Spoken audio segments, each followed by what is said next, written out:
यार तसं पाहिलं ना, निफ्टी फक्त 58 पॉईंट डाऊन आहे आणि बँक निफ्टी 128 पॉईंट अप आहे. पण इंट्राडे मध्ये उठापटक मात्र भरपूर झाली, क्लिअर कट. आपण कालच्या व्हिडिओमध्ये निफ्टी रिकव्हरी बॉटम बनला का पुन्हा धोका या व्हिडिओमध्ये डिस्कस केलं होतं की कालचं जे होतं तर एक पुलबॅक होतं, डेटा पॉईंटने आपल्याला सपोर्ट केला होता. 2016 साली एक पिक्चर लॉन्च झाला होता, मराठी पिक्चर सैराट. तुम्हाला माहिती आहे ना, तो आकाश ठोकर, तिकडे ते गाणं लागतं ना, ते लग्नाचं झिंग झिंग झिंगाट, असला धावत पळत बांधावरनं जाऊन लगेच तिथे नाचायला लागतो. सेम पद्धतीने इथं मार्केट ओपन होतंय न होतंय तोच एफ आयचं सेलिंग. रोज येणार एफ आय सेल करणार आपल्यासाठी, आता ते रोजचं बनलंय. आजची डेलीची कॅन्डल बनली आहे, dark cloud cover, 20 period moving ॲव्हरेजच्या अजून वरती क्लोज झालं नाही. एफ आयच्या लक्षात ठेवा, विसरू नका, एफ आयच्या 2 लाखाच्या वरती शॉर्ट पोझिशन्स गेल्यात. बावळे नाही येत ते, ऑल टाइम हायच्या आसपास एवढ्या मोठ्या शॉर्ट पोझिशन्स बिल्डअप करण्यासाठी मार्केट येणाऱ्या दिवसामध्ये फार जास्त वरती जाणार नाही. डाऊन साईड मात्र ओपन आहे, मग कधी येणार आहे हे माहीत नाही मित्रांनो.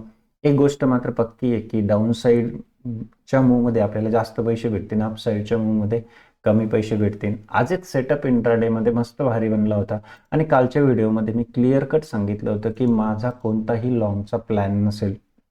होतंय काय माहिती का, तिकडे डाव झोन वाढतोय, टीव्हीवाले इकडे तिकडच्या न्यूज ऐकून आपल्याला मार्केट ओपन झालं का एक घाई बनते माहिती का, कधी जाऊन कॉल बाय करतोय. थोडंसं जरी मार्केट वरती ओपन झालं, आज ओपन झालं यार 15 मिनिटामध्येच एक मारोगुजू कॅन्डल बनली. 15 मिनिटामध्ये मारोगुजू कॅन्डल बनल्यानंतर 20 पिरियड मुव्हिंग ॲव्हरेजच्या आसपास निफ्टीने एक सपोर्ट घेतला 15 मिनिटाच्या टाइम फ्रेमला, पण एक लोअर हाय बनला. एक इंट्राडेचा ट्रेड सेटअप भारी बनला होता. 15 मिनिटाचा स्विंग लोचं ब्रेकडाऊन झाल्यानंतर जास्त काही खाली जाणार नव्हता. एक फेअर व्हॅल्यू गॅप होता, फेअर व्हॅल्यू गॅप 600चा, म्हणजे 100 पॉईंटची मूव आज डाऊन साईडमध्ये कॅप्चर करायला भेटली मित्रांनो. दिस ऑल अबाउट निफ्टी.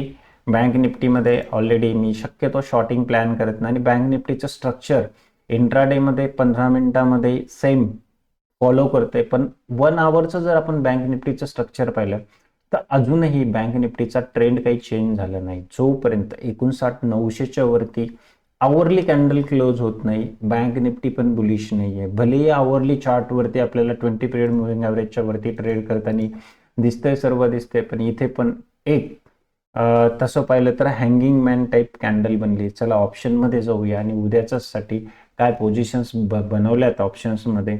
अर्थात एक मात्र एवढं नक्की आहे की फ्युचरमधल्या शॉर्ट आहेत, त्याच्यामुळे आपला फ्यू मात्र बेरिश असेल. लॉंग पोझिशन्स बिलकुलही प्लॅनिंग नाहीये. शॉर्ट करायचे तर मग कुठे करायचे फाइंड आउट करूया. त्याच्या अगोदर मला तुम्हाला दाखवायचं आहे निफ्टीमध्ये, कालच्या पण व्हिडिओमध्ये आपण एक चर्चा केली होती, एक फेअर व्हॅल्यू गॅप अजून आहे आणि जिथे आपलं 20 पिरियडचं मुव्हिंग ॲव्हरेज आहे. अजूनही आपलं त्या ॲनालिसिस स्टील इंटॅक्ट आहे. उद्या ग्लोबल सेंटिमेंट असू द्या किंवा काही असू द्या, मार्केट जर वरच्या लेवलला भेटलं तर माझा प्लॅन अर्थात this is a daily time frame resistance zone. एकच प्लॅन असेल आवरली टाइम फ्रेमला.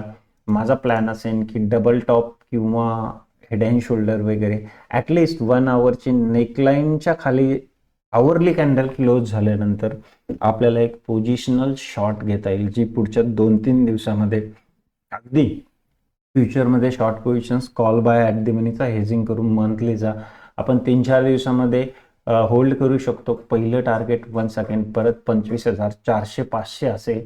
ऑप्शन चेनमध्ये जर गेलं तर ऑप्शनमध्ये अजूनही मित्रांनो 25,600च्या कॉल शॉर्टच्या पोझिशन्स कव्हर केल्या नाही आहेत.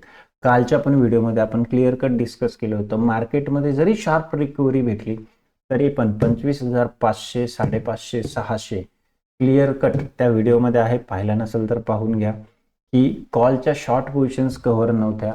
आयडियली आज त्यांनी परत मार्केटला खाली आणलं आणि असाच सेम सिनेरिओ आजही दिसतोय. पुट कॉल रेशो जर पाहिला तर पुट कॉल रेशो आपल्याला निफ्टीचा स्टील बेरिशच दिसतोय, म्हणजे पीसीआर अजून काही बुलिश झालेलं नाही. बँक निफ्टीचं जर पाहिला तर बँक निफ्टीमध्ये जस्ट 1 मिनिट, बँक निफ्टीचाही पीसीआर स्टील बेरिश आहे.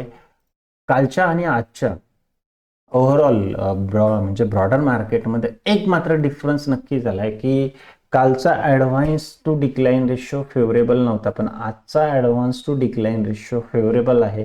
मार्केटमध्ये once again note it down, जरी आपल्याला उद्या गॅप अप वगैरे भेटलं तर एकच मित्रांनो, रोज मार्केट आहे ना निफ्टी आणि बँक निफ्टीमध्ये एक ट्रेड सेटअप भेटतो. That's a logical. मला हेच कळत नाही तुम्हाला 10-10, 12-12 ट्रेड कसे बनतात आणि प्रत्येक कॅन्डलला आपण कसं प्लॅन करायचं.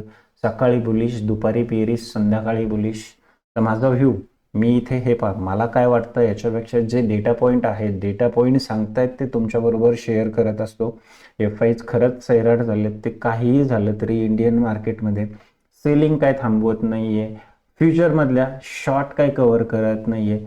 जर इफ समबडी ॲज इंटरेस्टेड की आता माझ्याकडे पैसे आहेत, मी चांगल्या क्वालिटी स्टॉकमध्ये इन्व्हेस्ट करेल, तर माझं एवढंच रिक्वेस्ट आहे की थोडंसं थांबा. स्टील जोपर्यंत मार्केटचा बॉटम, आणि मी गेल्या वर्षापासून सांगतोय की मार्केटचा बॉटम अशा पद्धतीने बनत नाही. अर्थात चार्टवरती भलेही तुम्हाला दिसेल, बट बॉटम अगोदर डेटामध्ये बनतो आणि चार्टमध्ये. हे पहा, मार्केटचे जे 3 सेगमेंट आहे ना, इक्विटी, फ्युचर्स, ऑप्शन्स, कधी पण ऑलरेडी अपसाईड मूव्ह असू द्या किंवा डाऊन साईड मूव्ह असू द्या, अगोदर पोझिशन्स डेरिव्हेटिव्ह मार्केटमध्ये बनतात, नंतर चार्ट बनतो. याच्यावरती मित्रांनो खरंच विश्वास ठेवा. हे अशाच पद्धतीमध्ये काम करतं आणि जे मला फॉलो करतात ना पाठीमागील दिवसापासून, त्यांना माहिती आहे की नक्की अशाच पद्धतीने काम करतात. आणि याच्या अगोदर मी खूप काही व्हिडिओ बनवलेत जे आत्ता मी हाईड केलेत, यूट्यूबवरती नाही आहेत. पण जे फॉलो करतात त्यांना माहिती आहे की आपलं प्रेडिक्शन किती राईट असतं आणि जे कम्प्लिटली डेटाबेस असतं. अगदी तुम्हाला आवडेल म्हणून तुमच्या पोझिशन्स आहेत ह्या पद्धतीचा अनालिसिस बिलकुल मला करायला आवडत नाही. जे डेटा पॉईंट सांगेल त्या सेम पद्धतीने क्रूड, सिल्वर, क्रूडनं एक चांगली रिकव्हरी दिली क्रूडमध्ये वन्स अगेन. पण गोल्ड आणि सिल्वर अगदी काही करेक्ट करायचं नाव घेत नाही. सिल्वर आज पण जवळपास $86 आसपास ट्रेड करत आहे. गोल्ड $4580 इंटरनॅशनल मार्केटमध्ये करेक्ट करत आहे. हे जे आहेत ना, हे सिग्नल्स काहीतरी डिफरंट देत आहेत. अर्थात मी अजूनही सांगतो की मार्केटमध्ये सध्या चालू आहे एफ-आयचं डिस्ट्रीब्युशन. त्या डिस्ट्रीब्युशन नंतर कदाचित जर त्यांनी त्यांचे हायली ओव्हर व्हॅल्यूड स्टॉक विकले आणि अंडर व्हॅल्यूड स्टॉकमध्ये पोझिशन्स घ्यायला स्टार्ट केली, तर मग मात्र मार्केट वरती जाईल. पण त्याचा अगोदरच आपल्याला डेटामध्ये सिग्नल भेटेल आणि तुम्हाला ती गोष्ट मिस नसेल करायची ना, तर मित्रांनो चॅनलबरोबर स्टे कंटिन्यू. ॲटलिस्ट रोज एक जरी काय कोणता ट्रेड नाही करायचा, एवढं जरी तुम्ही मला फॉलो केलं ना, ॲटलिस्ट आपले बरेचसे नुकसान टळेल. आणि दुसरी महत्त्वाची गोष्ट, एक तर आपण आहोत कॉमन पर्सन, मराठी पर्सन. आपल्याकडे मला माहिती आहे, खात्री आहे की एवढे पैसे नाही आहेत. आपण ऑप्शन बाईंगकडे का वळतो मित्रांनो, कॉल आणि पुटमध्ये? आपल्याला खूप कमी पैशामध्ये खूप लवकर पैसे कमवायचे, झटपट श्रीमंत व्हायचे. बट एक लक्षात ठेवा, ऑप्शन बाईंग बनलं यासाठी नाही आहे. Options buying is a hedging instrument. आणि 70% मार्केट जर साईडवेज राहतं, 30% मार्केट मूव देतं फक्त. मग तेवढ्या मूवमध्ये आपली perfect entry that is not possible, जे कधीच शक्य नाही आहे. अगदी छोटे पैसे असतील तर थोडंसं थांबा. ऑप्शन बाईंग अशा पद्धतीमध्ये मी तुम्हाला स्टॅम्प पेपरवरती लिहून देतो की झटपट नाही श्रीमंत बनू शकत. पण एक सोल्युशन आहे मित्रांनो, जे प्रोप्रायटरी ट्रेडिंग, फंडेड ट्रेडिंग, फॉरेक्समध्ये. आता अर्थात forex is illegal in India, but जर आपण प्रोप्रायटरी ट्रेडिंग केलं अगदी 2-5 हजारामध्ये, 5-7 हजार रुपयामध्ये $10,000 म्हणजे जवळपास 8.5-9 लाखाचं फंडिंग भेटतं. आणि 8.5 जिथे ऑप्शन्स तर जाऊ द्यावं, मार्केट 24 तास चालतंय. कमोडिटीमध्ये ट्रेड करू शकतो, फॉरेक्समध्ये डाऊ जोन, नासडॅक. मी रिकमेंड करत नाहीये, पण ज्यांच्याकडे पैसे नाही आहेत म्हणून उगाच आपण ऑप्शन बाय करताय, तर थोडंसं थांबा. एक स्टॅबिलिटी येऊ द्या. मार्केटची काम करण्याची पद्धत, तिथे अगदी छोट्याशा पैशामध्ये तुम्हाला मोठं कॅपिटल भेटेल. ट्रेड करा. आणि तुम्हाला कोणताही याबाबत सपोर्ट लागला तर माझा नंबर खाली डिस्क्रिप्शनमध्ये फोन करा. अगदी मी सुद्धा फंडेड अकाउंटला ट्रेड करतो. मी पण फार मोठा आहे असं नाही आहे, पण मला खात्री आहे की आपल्या सर्वांचे स्वप्न इथून पुरे होऊ शकतात. तिथून एक सिंपल लॉजिकल विचार करून घ्या. समजा $10,000 अकाउंट घेतलं मित्रांनो, रोज 30-40 जरी डॉलर कमवले तरी 2 ते 2.5 हजार रुपये आपण आरामशीर कमवू शकतो. आपली इन्व्हेस्टमेंट किती असते? 6-7 हजाराची. फक्त त्यांच्या 2 स्टेपचे जे चॅलेंज आहे ते पास करायला जाऊ द्या ना, महिना दीड महिना, त्याच्यापेक्षा जास्त तो वेळ जाणार नाही. सो असं जर कुणाला ट्रेडिंग करायचं आणि करिअर करायचे तर मोस्टली वेलकम. नंबर आहे खाली स्क्रीनमध्ये, तुम्ही मला फोन करा आणि या माझ्याबरोबर अगदी शून्यातनं नवीन विश्व उभं करण्यासाठी. मित्रांनो, थँक्स फॉर वॉचिंग मी. Have a good day. चला भेटूया उद्या. Good bye.